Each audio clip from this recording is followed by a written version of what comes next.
Ladies and gentlemen, this YouTube channel vlog show is of authenticity, inspiration, and realness. It is also about personality, good times, and fun.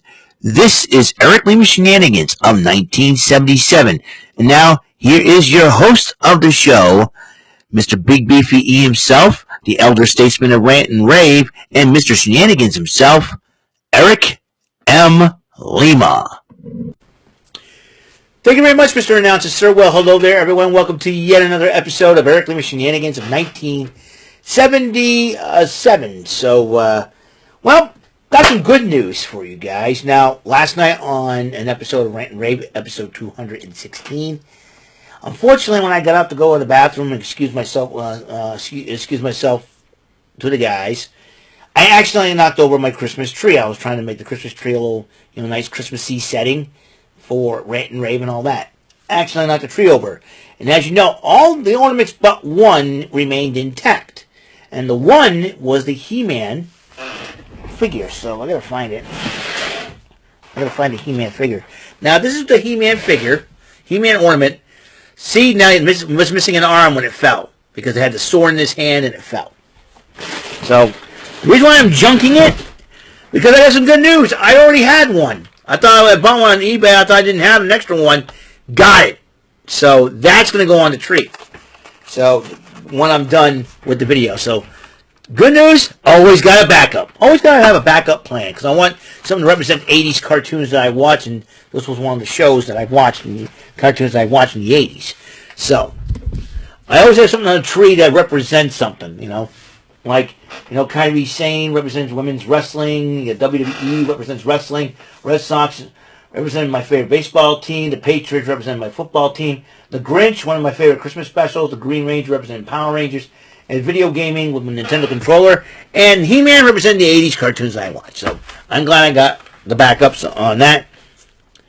So always have a backup. Some other news. I just got a note that it'll be for jury duty, but it won't be for 3 months. It'll be 3 months next year, in March. And what I'm going to do for that day, I am going to do an episode of Trebek Tuesday. When I want to do it, I'm going to schedule it. Like I do if I'm not going to be home or anything like that. I'm going to schedule the Trebek Tuesday episode that day. And I'm going to do the video, like take the video a day before, something like that. But I'm also going to plan on taking a vacation that week from work. So that could, I figured that's perfect timing for me. I usually take a week off in March and a week off in April. So I decided, well, I am going to do that. I'm going to try to use up my vacation hours. And I try to use them up by May 1st, the day of hire. So I figured, well, this is perfect, so I can take that week off. I usually take the week of my birthday off. I'm going to forego that this year. Because, listen, my birthday week was like nothing. So, figured I take a week off the day, plus the day of jury duty.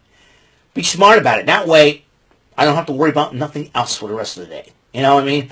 I just worry about, going into jury duty. If I get it, good. If I don't, well, hey, it happens.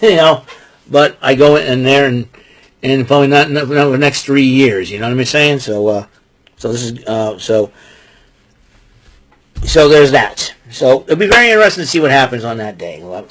And that probably, because the jury duty, I probably will not say anything if I'm a juror or anything like that. And that means I have to go probably have to go internet silent for how long? And that's I'm sure a lot of people will be concerned, and that's the reason why. So.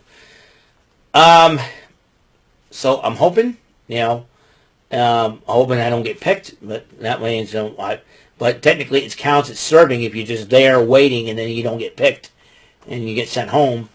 It counts as serving. You don't need to worry about it until another 3 years. So, hey, that's fine. At least I got a car that can help me travel there. So yeah, so that's a good thing. So that's the stuff out of the way. So that's the stuff. So I got, like I said, this is going to go back on the tree, and the jury duty thing, but that's in March. We don't need to worry about that. Let's worry about the here and now. Let's worry about December 1st. It's the first day of December. I mean, we have 24 days till Christmas, 30 days left until the year is up. So we got 30 days left of 2023, man. It's going to be crazy intense, to say the least. But however, we're going to talk about what happened last night. Impact right now. This episode of Impact Wrestling is very special. They go back like the days of the 80s, you know, like the mid 80s or something like that. We'll have the territory days or something like that. Have a little fun.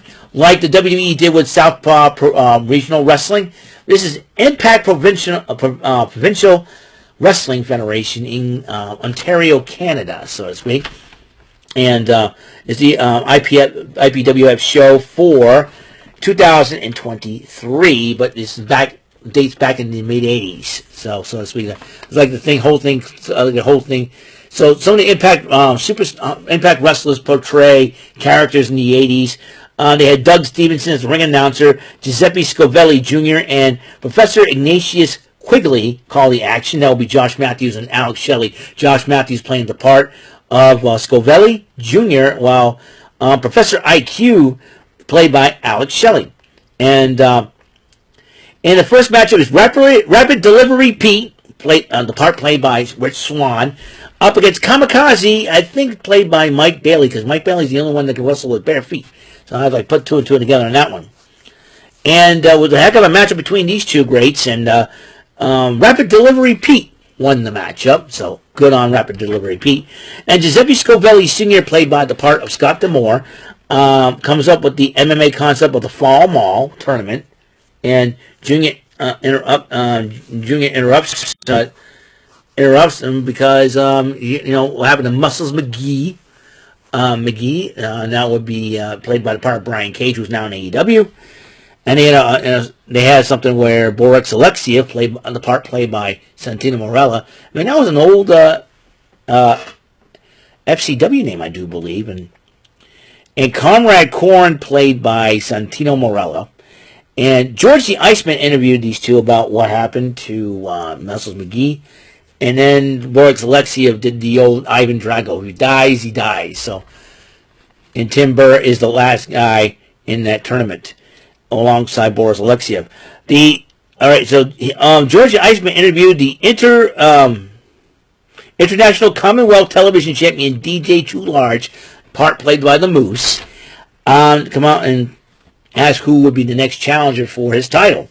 And then the $361,000 man interrupts DJ Too Large and says now he's added now he's the $369,000 man. That man is played by R.D. Evans, who is known as Archibald Peck of Chikara, and he got beat up by Ryback in the WWE and whatnot. So, and then the $369,000 man wants to buy the title. Boy, haven't we seen this before? And then DJ Too Large says no, and then he decided to introduce the Masked Brother to attack him. The Masked Brother. This is great. And then Walter Chestnut, played by the part of David Penzer, the ring announcer for Impact, and Neptune, played by Mahabali Shira, which is hilarious, got a promo on Giuseppe Scovelli Sr. So, as Scovelli Sr. has his backup, Frank the Butcher, played by the part of Rhino, responds to Chestnut and Neptune about how the matchup, where even though if Frank the Butcher wins, they still have jobs. What kind of jobs they will have, I don't know. All I know is hilarity. My face can be annoying sometimes. Anyways. So they had at Georgie Iceman interviewed Red Letter after her victory over Lady Bird Johnson, played by Jessica. And Jody Threat plays part of Red Letter. And then he says, call me Rapid Delivery Red Letter, and then Rapid Delivery Pete interrupts him. Hey, I'm the only Rapid Delivery guy around here. Why don't I get any respect down here? I've done this for 5 years, delivering hot pizza and all that. Oh, it's hilarious. And then Frank the Butcher went one-on-one with Neptune. And it wasn't a matchup between these two big guys, but Frank the Butcher ended up picking up the victory. As Scovelli Sr. made Walter Chestnut and Neptune janitors. I thought that was hilarious. Tag team matchup. The Sunday Morning Express is the editor-in-chief and the paperboy, played by the parts of Chris Sabin and Kenny King, to go up against the Hard Workers. Ornery Otis Oates and Hard Harry Hall. Holtz and all. Hall and Oates. Get it? This is great. And they were played by the part of Diener and Jake Something. And through nefarious means, the Sunday Morning Express picked up the victory over the Hard Workers. Hall and Oates. That cracks me up, man. Like, Hall and Oates? Wait a minute. Is that a group? Oh, boy. It's too funny. Hard Harry Hall and Ornery Otis Oates. Hall and Oates. All right. Oh, by the way, Colonel Korn wants to be known as Comrade Korn. A little bit more on Comrade Korn. Because Red Letter talks to Dreamer, and then Brian Myers grabs his bag and is full of poop. He's about to throw up, and he throws up on Shelton Jean. They don't have a character names for Myers and Jean, but then Scovelli Jr. tells Chestnut and Neptune to clean it up, which is hilarious. And Tommy Dreamer is still Tommy Dreamer, like in young mode. It was hilarious. Then there's a mixed tag match. Cowboy Colt McCoy and Rough Rider Georgia Cobb. McCoy is played by the part of Eddie Edwards, while Rough Rider Georgia Cobb is played by Jordan Grace. Okay. I got a joke. I had something to say, but I said, yep. Keep it clean, Eric. Keep it clean. Against Rip Razor and Rusty Iron, played by the part of Ace. Rip Razor is played by the part of Ace Austin, and Rusty Iron played by G.A. Miller. And Rusty Iron's pretty quite the looker, if you know what I mean. But in the end, though, Cowboy Colt McCoy and Georgia Cobb picked up the victory. Now, here's the joke that I got. If Colonel Korn or Comrade Korn decides to manage Georgia Cobb, you know what you're going to get? Corn on the cob. I get it. Okay, that's a good one. That's good. Corn on the cob.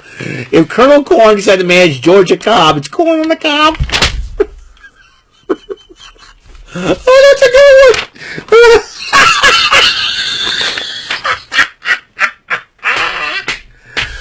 Oh, that's a good one. That's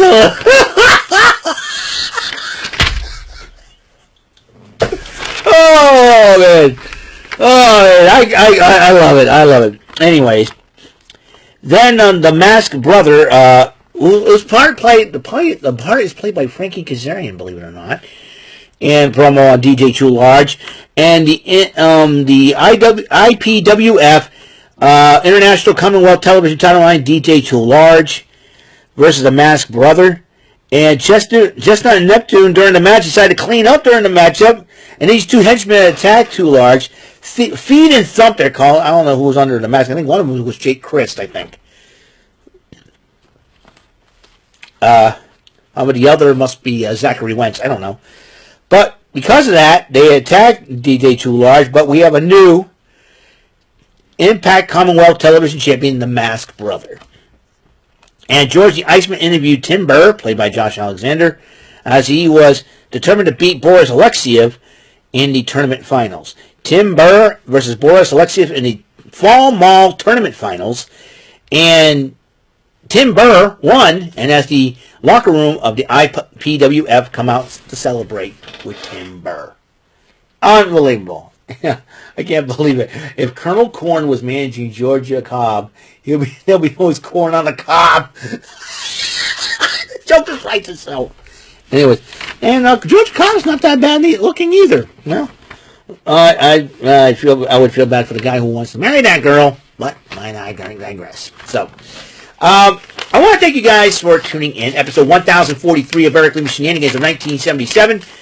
And coming up next is the game of strategy, luck, knowledge, and daring. Bullseye. It's going to come up next in a 20-round battle against that old rotten lightning. So I'll see y'all later. You guys have a wonderful day. And until the next episode comes rolling around, Mr. Announcer, take us home. This concludes today's episode. This is Mr. Lima speaking for Eric Lima Shenanigans of 1977. A big beefy E. Do it for Bob Saget Productions, and in association with a Raven Bova Telepictures and Distribution. See you next time on another episode of the show. Goodbye for now.